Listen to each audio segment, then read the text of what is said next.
40 anyos na lalaking tulong aldaw pighanap makalis mawara kan magladop sa Salog Bicol nasakop kan Minalaba, Camarines Sur nadukayang mayo na nin buhay sa Salog sa Kanaman, Camarines Sur. Uyan report. Hindi po kami mapakanal kasi masakit po sa aming kalooban yung nangyari sa kanya kasi napakabait po. Ini nasubot ang pinakamamundong pagsabad sa papaabuto na Pasko para kipresi sa Tokya, kan banwaan ni Minalaba, Camarines Sur. Agum kan 40 anyos na si Gilbert sa Tokya, na nadukayang mayo na nin buhay, mantang nagpapataw-pataw sa salog na sakop kan Kanaman, Camarines Sur kasuod mang hapon. Pero hindi po niya alam na uuwi talaga ako ngayong December. So sorpresahin ko po siya. Pagdating ko, ako po ang sinurpresa niya. Hindi ko po akalain na ganun po nangyayari.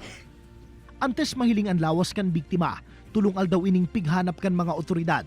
Makalis na makaresibin ng report na bigla na sana ining nawara kan magladop sa Bicol River, nasakop kan burong-burongan Milaor.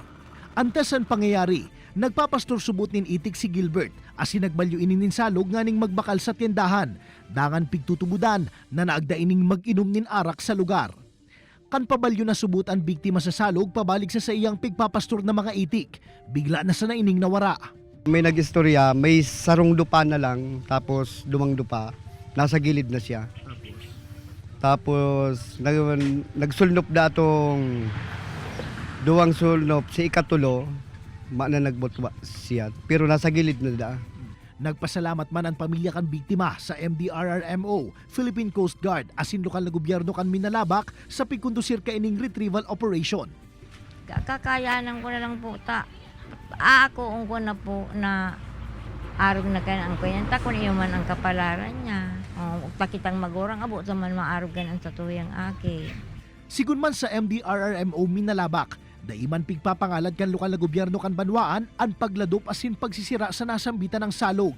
Alagad kay puan mo na subod syertohon kan mapasiring digdi na nasa marhay na kondisyon ang lawas asin pag-iisip nganing maibitaran ang anumang insidente. Pagirumduman kan opisina sa mga nasa irarom kan impluensya nin arak. Halimbawa po medyo nakainom or mayong proper na training sa water or maluya sa tubig, dayta na po pag na idagos ang kung anong iniisip ta na magtagbang pa sa tubig. Ta mostly po dakulon po ang nalalamos. Kaibanan si Gerald Gandia, Jesse Cruzat, Balitang Bicolandia.